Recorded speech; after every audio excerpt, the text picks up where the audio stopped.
Hey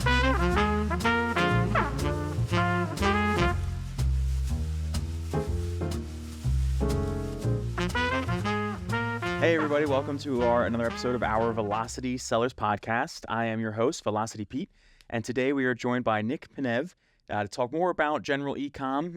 Nick has been on the work from home grind since 2010, as he claimed before it was cool. Love that little tidbit. He's also the co-founder of XTREME Power Brands, Hello Tax, and e-com Hot Sauce. So he's got a lot of insight for us into just the general world of e-com, especially as we get into the more turbulent times in quarter four. So Nick, thank you so much for coming on the show with me to talk about e-com. Thanks, man. Thanks for the invite, and I'm always happy to chat with people. I told you that we're going to chat in September, but I'm very impatient. One of my, it's not a good quality, so I said, okay, man, let's do Here it we next are. week. Yeah. So just to kind of reintroduce myself, I'm not the Hello Tax founder, so I'm the co-founder of XTREME Power Brands. I'm the co-founder of Scale and Ecom Hot Sauce, and Hello Tax is just one of the companies that I advise because I have a business called Partnership as a Service. So a partnership agency. We help companies to grow through partnerships in the Amazon e-commerce space. So they're actually my first client. I'm gonna tell you how I ended up with them. But we advise over 30 companies. Right now we work with probably 100. 10 of the aggregators used to be clients of us when they had money. Now they don't have money. We don't want them. Nobody wants them anyway. But I'm sure you guys know that. And you're right. I mean, I've been a remote for the last almost 14 years. The last 8 summers, we spent them on the Black Sea. We have a summer spot. And actually, my desk right now is a bodyboard. I'm not joking. You can see this one in the background. Yeah, my camera is It works. Up, so. Whatever works, yeah, right? But, yeah, I mean, I have this approach with people. It doesn't matter. We don't need to meet in person. Because some people claim that when you shake hands, it's different. It's not different. It's based on what you promise, because you might shake a hand with somebody and do nothing. So I judge people the same way. I meet people, I do stuff with them, and based on what we do, that's how I evaluate those relationships. And this is probably how partnerships are done. So on my end. Amen. Well, I'm excited to get more into that, the art of partnerships and sort of just really connecting with people and expanding your book of business, so to speak. I am also coming up on an anniversary of working from home. I guess it's been 5 years now. Maybe in September that I've been a work from home employee. So I'm happy to kind of share in that sentiment of anything can be a desk. And I always say nice to meet you on emails instead of nice to meet you. So it's definitely a lot of different aspects of doing the remote work. But yeah, no, I'm excited to talk to you more today about just really quarter four and really approaching that. So let me tell you more before when we go for Q4 because I was an ecom brand owner for 10 years. I had 10 supplement brands. So that is the XTREME Power Brands part of the business. We actually developed, it was one product back then. There was a product called acai berry, the so-called, or acai berry, the magic Brazilian fruit, which you lose weight with. Oprah was pushing that, Dr. Oz was pushing that. He got in trouble with the Congress, because he was pushing all kind of magic supplements, whatever. Anyways, we did very well because we got very, we were paying 1 cent per click on Facebook and Google Ads. That was in 2010, 2011. So long story short is we got okay. We got early and we started with 5K and we had 25 million viewers. And I'm based in Bulgaria now. This is the poorest country in the EU. And so we actually did very well. But eventually, we sold everything because we started doing some other stuff like crypto, side hustles, whatever. And you got spoiled, You got cocky when you're winning. And eventually, we sold everything. And when I did that, I was using this company, Hello Tax, to do my VAT components, so the equivalent of sales tax in the States. So I get to know the funds which are ex-Amazon sellers. And they told me, okay, Nick, you've grown your company. You guys do a lot of partnerships and affiliates because in 2016, we stopped all paid marketing whatsoever. Zero, We didn't pay anything because Facebook and Google, they keep on suspending our account and said, okay, man, fuck those guys. I'm not going to pay them. We pay them millions per year and they just suspend our accounts. Okay, we're done with them. And then we switched to affiliate and performance marketing. So when I sold the supplement business, so we had 20 brands at the peak, they told me, okay, can you replicate that for a service provider, which was Hello Tax? And I said, okay, guys, let's do that. I'm too young to retire. My wife told me to get a real thing going on, not crypto, not trading, anyways. And I said, okay, man, let's do it for you guys. And I have this approach with partnerships. So I never sell anything. I never talk about commercials. I only meet people, do stuff with them, and build communities. And I managed to do that very quickly, for Hello Tax. And in a matter of months, now we built like a community of probably 300 companies. And companies start asking me, okay, Nick, can you do it for us? And I said, okay, man, you just gave me an idea. I'm going to set up a business called Partnership as a Service. And what we're going to do, we're going to help companies to partnership. Let me tell you why I'm talking about that. Because see, Q4, there is Q4 every year. And a lot of companies don't do partnerships. Partnerships is the best way to grow because it doesn't involve money. So, of course, there are some paid partnerships. But in general, building partnerships is going to help anybody in any business to do very well. Some companies actually were saved by bankruptcy, and this kind of stuff by doing partnership. If you go back in history, like Apple, Microsoft, just choose any big company. Usually, they team up with a big company. Like I think Microsoft, it was IBM. And many of those things, So in general, partnership is the best way to grow your business. And a lot of companies are not doing that. But since Q4, it's probably the worst time in Amazon in the last few years because of different reasons. Now it's getting harder and harder. So for companies to succeed, they need to focus on partnerships. And why is that? Because partnerships, it involves work. It doesn't involve money. It takes time, but it's gonna do very well in the long time. And I'm telling you all that because after I built my partner agency, I managed to build a partnership network of 1,500 companies, like founders like you guys. I built a newsletter with 28,000 sellers in a SaaS platform. So all those things, I did them without any paid marketing, just meeting people, doing stuff with them. We ended up doing some like commercial partnership, like JV partnerships with those guys. But why I'm mentioning that, because a lot of people are expecting when they meet somebody to have something in return right away. And this is actually a better approach, because when you meet people and you would like to get something in advance, it usually ends up without getting anything. The other part don't get anything. So the best way to grow any business is by giving. And I'm gonna tell why I think that. It's not because I'm Mother Teresa. I'm not running a charity, but because when you help out somebody, it's very likely that those guys are gonna return the favor. And there's some psychology kicking in. Let's say I meet you guys, I make some connections. Those connections end up being valuable for you guys. Even though I don't take money from you or the other party, I'm the person who makes the connection. So you back in your mind, you're thinking, okay, man, this guy made me a favor, I need to return the favor. So I might never ask for you to return the favor, but if I do, it's very likely that you're gonna do it, Okay. and then I'll give you another example. I meet companies all the time, and I tell them, okay, you work with this company, they're a competitor of ours. How many leads or referrals did you get from those guys? And I'm like in the war moves, like the legal moves. I don't ask questions if I don't know the answer. And they say 0. I said, okay, no, guys, what would you do if we send business to you and if we can promote you with this and that? Would you be willing to work with us? And they say, of course, hell yes. I mean, why shouldn't I do that? So giving is a very good way of actually growing. And actually, there was somebody who said that, I'm not sure who did that, but they said, no, nobody has gone bankrupt by giving, in a way. So, and this, you can also point in your business, by giving, if you're a brand owner, we can give, we can meet people, we can do stuff with them, and you can actually help your business grow. And I'll give an example with that. For example, like brands who want to expand to new markets. They cannot do that most of the time because they're scared, they don't know how, they don't have the right partners. So it's lack of knowledge, lack of connections.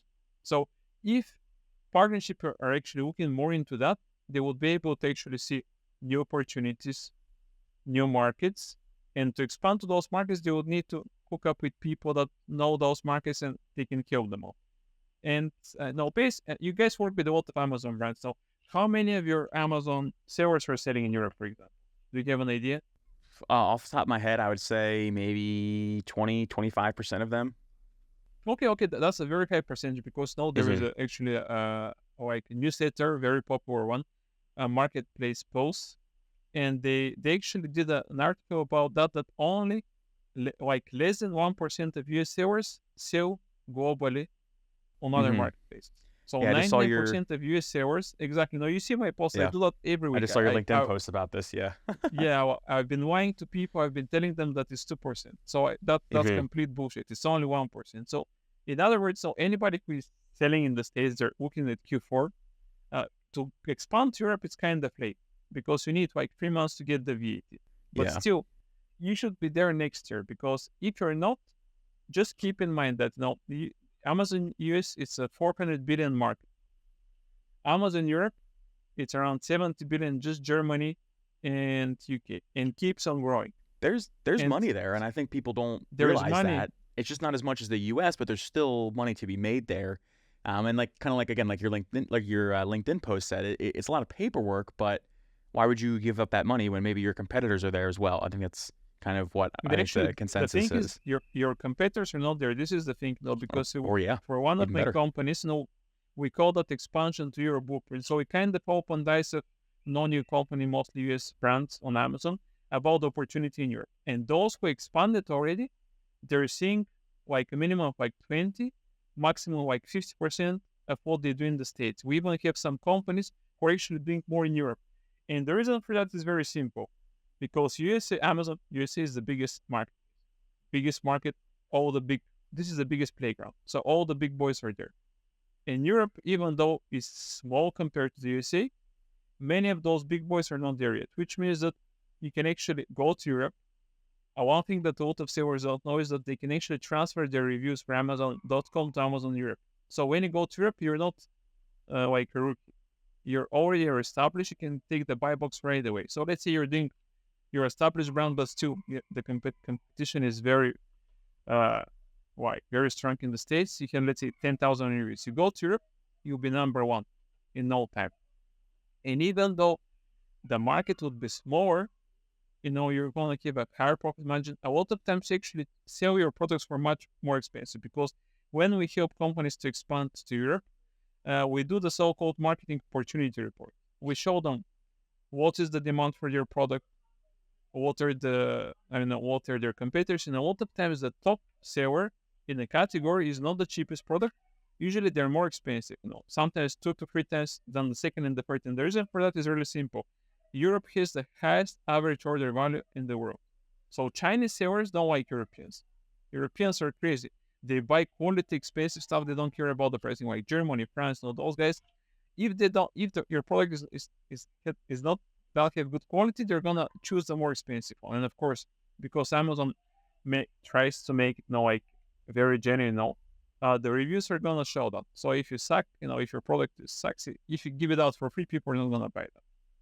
So those are things that anybody who is selling in the States on Amazon and not selling in Europe, they should think about that. Like 20 to 50% of what they do in the States, they can do that as an extra revenue in Europe.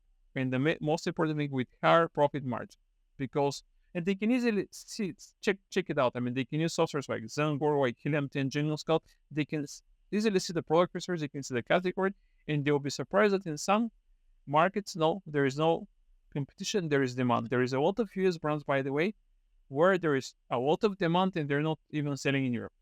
So because of that, we even have like another solution where we kind of take brands of established US companies doing like 1,000+ reviews, doing 1 million+. We buy their products and we distribute them across Europe. Why shouldn't we do that? And there is demand for that. We just set up the listing. We have the product compliance, VAT. We have all the legal stuff taken care of. So the US seller doesn't move their finger, we buy their stock, we sell it. So there's always an option to expand to that.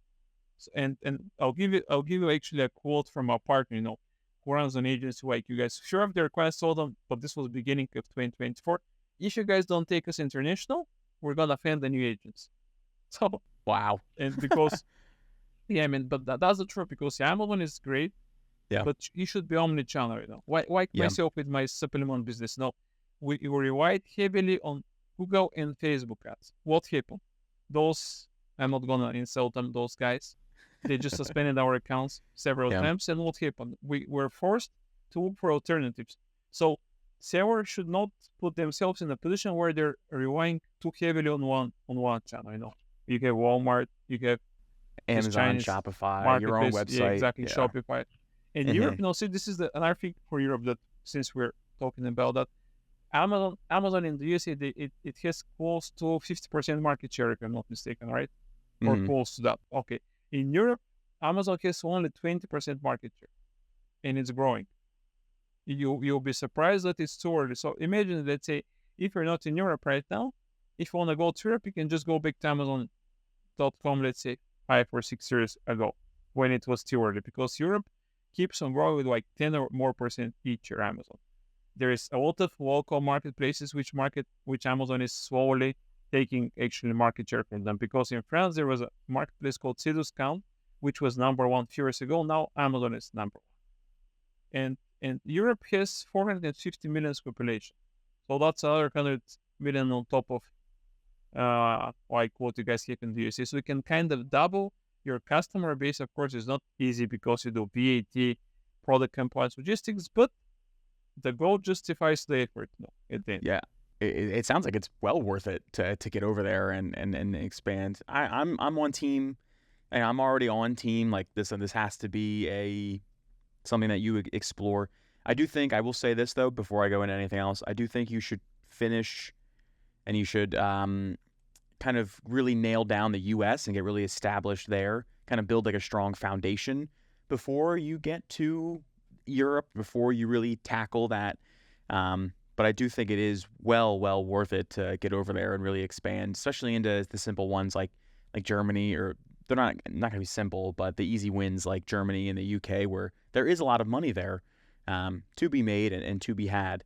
And like you said, your competitors probably aren't there. I would assume that a lot of people, again, going back to that LinkedIn post, might get tripped up by the amount of paperwork and the amount of logistics work that has to be done to really kind of set yourself up to be in Europe and to be in these EU countries. So it seems like it would be worth it for you if you can afford it, and if you can, like, so to speak, deal with the hassle.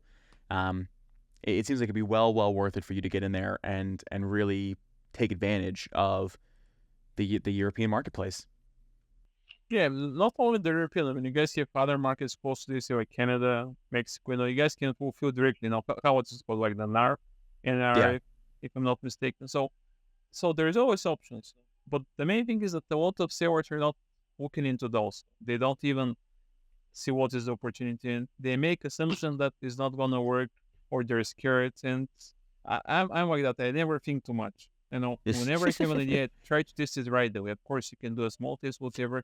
But otherwise, no. I was reading somewhere that the face in people's like life, where they want to do something and they do that, it's called a void. And a lot of like 90% of people don't do anything in this void, and they never do the next step. So my advice is at least see what is the opportunity. There is multiple people who can help out, but that's what. And the most important thing, like we discussed earlier, think about that. 99% of your competitors are not there, so you should consider that. Why wouldn't you be? Exactly. Yeah, no, this is a great segue kind of into just in general. I'm also with you. I don't think too much either. You can ask my boss. But I think this is great to kind of lean into the whole partnership and the whole just really your dynamic in terms of making connections and helping people out. I'm sure you've got a couple people in your network that are really good at expanding businesses into Europe or handling the tax stuff. So I'd love to talk more just about that in general, just about sort of how you kind of started this network. And yeah, I mean, let me tell you the story. So what happened, like, after, we started doing the partnership stuff, I saw that there is big demand, and as they call it, like, it's a blue ocean opportunity in Europe. But sellers are scared, mostly USA sellers. And I figured if you talk to them about taxes, which is the one thing, so VAT is the first thing that you need. So it's VAT, product compliance, logistics, and translation. Those are the things that you do. That's it, you must do. And when you talk to companies about VAT, they get scared because taxes now curious about tax. I mean, that's scary. Nobody likes taxes. I said, okay, man, we do that totally wrong, because I know that it's a good opportunity. You need to just show it in a different way. So what we started doing is we started showing those brands the opportunity in Europe. So we kind of show them, like I mentioned earlier, how much money you can make. And once you start showing people the money, they don't care about the brokers. Once they see how much money they can make. And of course, for those partnerships, I decided that I'm going to build something which I call the European expansion blueprint. So I have a partner, obviously, Tax, which does the VAT compliance, which is the for the broker. It takes 3 months to get the VAT. Getting one VAT in Germany is gonna open the whole European market. So Amazon, you can sell on all the Amazon marketplace. You're gonna fulfill from one country, from Germany. You have one VAT. So with one VAT, you can open the all European Union market, not only the countries where Amazon is present, because people from anywhere in the EU, they can buy from Amazon. I'm based in Bulgaria. We don't have a marketplace. I buy from Amazon Germany, and I get that in a few days. So that's it. One VAT in Germany, you open the whole market. Then the next thing that you must do, product compliance check. This is the blocker number 2. It takes few weeks, the most, usually a few days, to get the product compliance checks, labeling, and all this kind of stuff. And once you have the product, the VAT, and the product compliance, you're gonna obviously arrange to move your stock. It doesn't issue-based issue manufacturer in China. We have partners who are gonna hold their stock in their China warehouse, and they're gonna feed that to the Amazon FBA weekly based on their, how you call it, like sales velocity, number of sales that you do weekly. So you don't need to order huge chunks of products. You just keep them in your warehouse. You feed Amazon directly, and then you avoid the new placement fees, which you can do that, by the way, in the USA, as far as you know.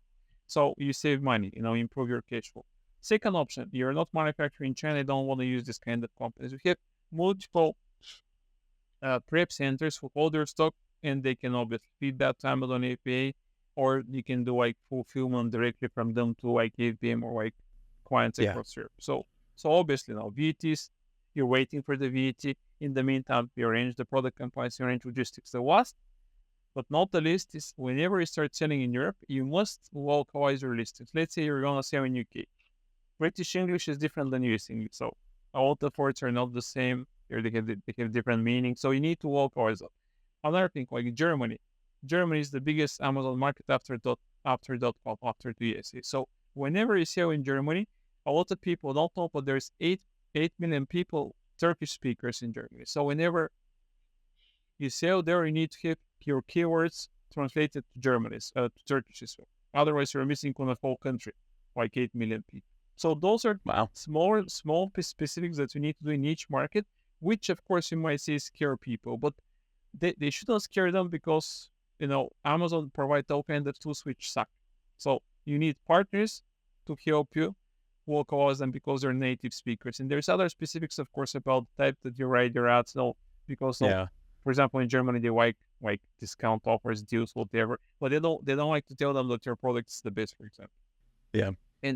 And there's all kinds of specifics. And once you establish that, let's say you get the VAT, you get all the product components, you're ready to start selling in like 3 months. Then what you do? You start selling from Germany. You can sell across the whole European Union. You don't need multiple VATs, which is something which Amazon was advising sellers for a long time. Whenever they sell in Europe, to get multiple VATs. This is bullshit. Amazon makes more money without that. That's not good. And actually, Amazon is discontinuing their VAT services from end of October. And the reason why they're doing that is, of course, they make money from the fees. But this is not the right way to do so. Selling across Europe, to get started, you just need one VAT in Germany. That's it. You can set up UK as well. But since UK is non-EU, I mean, of course you can do it because it's an English-speaking market, but to open the whole European Union, you just need Germany. And then you start selling, people start buying your products. Let's say, people are like your product in France and Italy. So when you validate their demand, then you kind of branch out from Germany. So Germany will be your home base in the EU. You start selling from there, and then based on the demand in the different markets, you kind of branch out and set up FBAs in those countries. When you set up FBAs, you must register for VAT. This is a requirement with Europe. So you kind of branch out, and just step by step, you can start selling across the whole European Union. And the good thing about that is that when you're a non-EU company, Amazon is gonna collect the VAT and pay that to the tax authority. So you don't need to bother with that. Your only obligation after getting the VAT is to do the monthly VAT returns, which is done by Tax. So just to summarize on what I'm talking about here, it's not that hard. You just don't have the right partners to do it for you. Yeah. And it's just all about, it's not, what's the phrase? It's not who you are, it's who you know.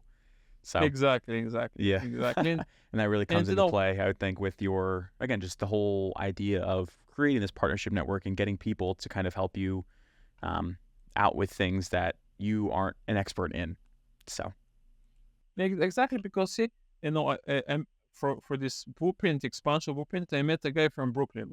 Brooklyn is the USA Amazon capital. So the guy was doing 100 million in the States, and he was moving 2,000 SKUs from the USA to Europe. So he was in big trouble because somebody was doing product compliance for him. He was not doing it well. So what I did, they connected with my partner who does the product compliance, and I got an email from him like 2 weeks after that. Hey Nick, thanks for connecting with Xavier. This guy is a lifesaver. So he was struggling with that. Just by making one connection, I was able to help out this guy.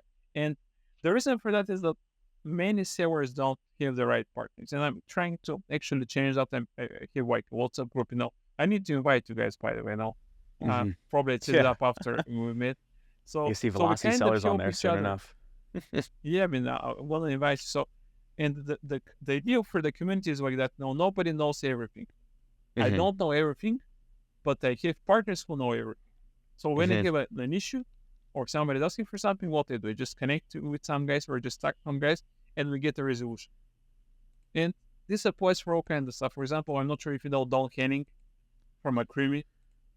The name sounds And familiar. anyway, he's based in New York. I think you guys were based in New York, if I'm not mistaken, right? hmm Okay, so he's based in Long Island, New York. He's like a funding for Amazon seller. So he asked me, Nick, I would like to charter a yacht in the Mediterranean. Do you know somebody? No, man, but I know a guy who knows such a guy. So what did I made the connection? And he was so that's what we do. Even though it's focused on Amazon e-com stuff, we can help with anything. We just need to ask. We're not gonna say no.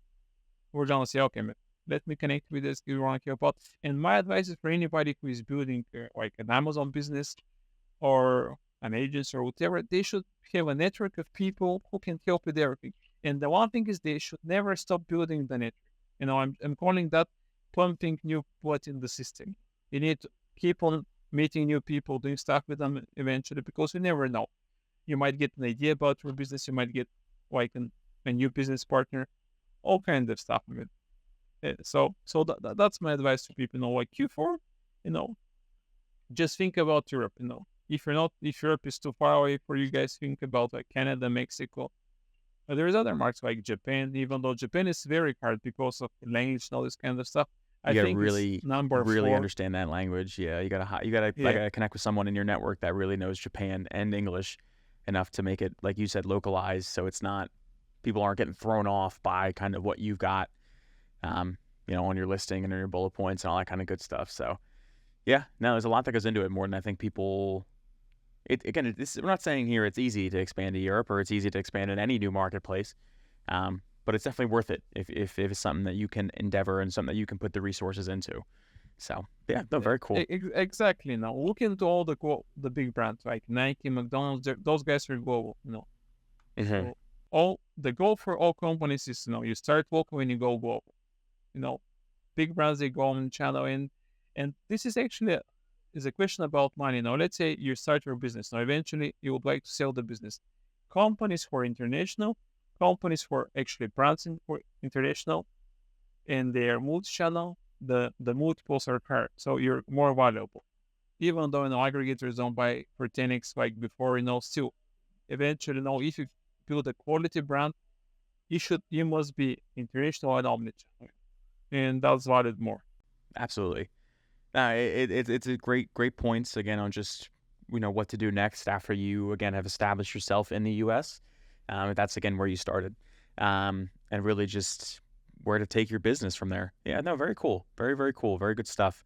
I'd love to talk more again, even further into the whole idea of not only the networking, but really just the idea of community and really why it's so essential for a business to not just sort of exist by itself. And kind of we talked a little bit about it already about how not everyone can know everything, but what about more in terms of just kind of where the world is going? Why is it so crucial now, especially to really be connected with more people and kind of help each other out a little bit. Yeah, I mean, like I said, they'll help each other out. I Actually, what I think about meeting new people is that I get ideas now. I know I found it, know my business right now after I met somebody. Then I found it my other business by after I met somebody. So I keep on getting ideas and try to execute those.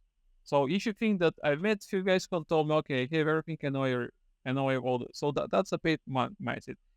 I know you should have all the like the eternal learner mindset.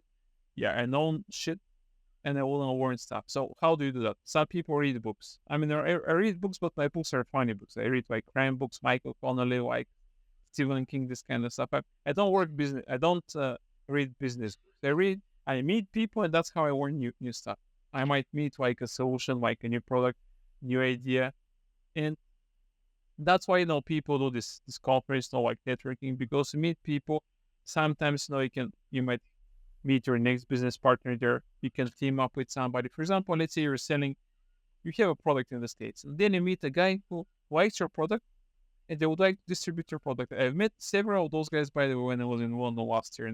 They come to Europe so they can meet partners who can actually distribute their product. So there's a lot of opportunities that you can form, besides helping out like on the operational side, also on the growth side of your business. And Yeah. you would never do that if you're not willing to meet new people. You can go to like local like meetups, big conference, or just virtual stuff, or like webinars or whatever. So there's Yeah. always a way.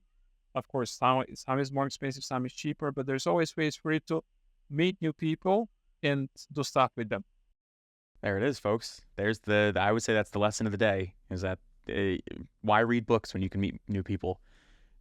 No, but Exactly. That's what they ask me now. What yeah. was the book which changed my mind? I haven't read at such a book. I mean, but I meet people who don't change my life, but they change my like how I see stuff. Like my business idea. Because see, 4 years ago, I was actually for in a little bit, I was running an e-com business. I was selling that. I had no idea what I'm gonna do. Then those guys told me, okay, can you help with that? I had no idea what I'm getting into. So, like, fast forward like 4 years later, we have a partner agency. We have a network of 1,500 founders, a newsletter, and a SaaS platform. None of that would have happened if I didn't meet those guys. Of course, I mean, you need to execute your ideas. It doesn't just happen like that. But sometimes you need to meet people to actually change the style that you do. Because I was not in a bad shape when this happened. I just sold my business. I just lost like $250,000 playing.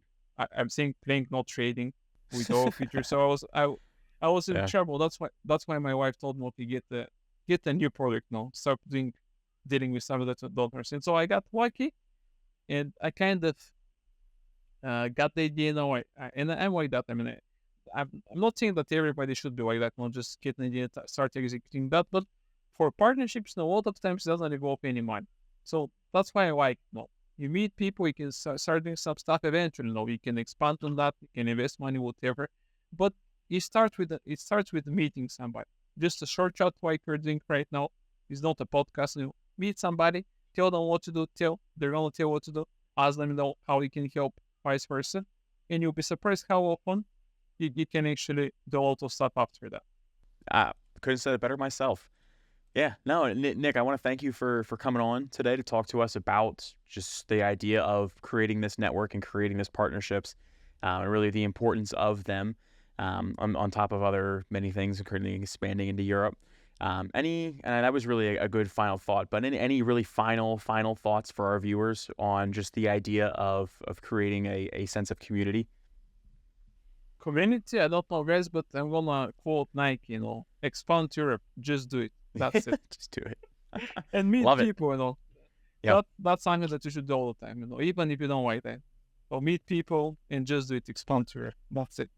Nick, really, thank you so much for coming on. I want to thank you. It was a great episode, great talking with you. And thanks to everybody for watching. I'm Velocity Pete, and we will see you next week.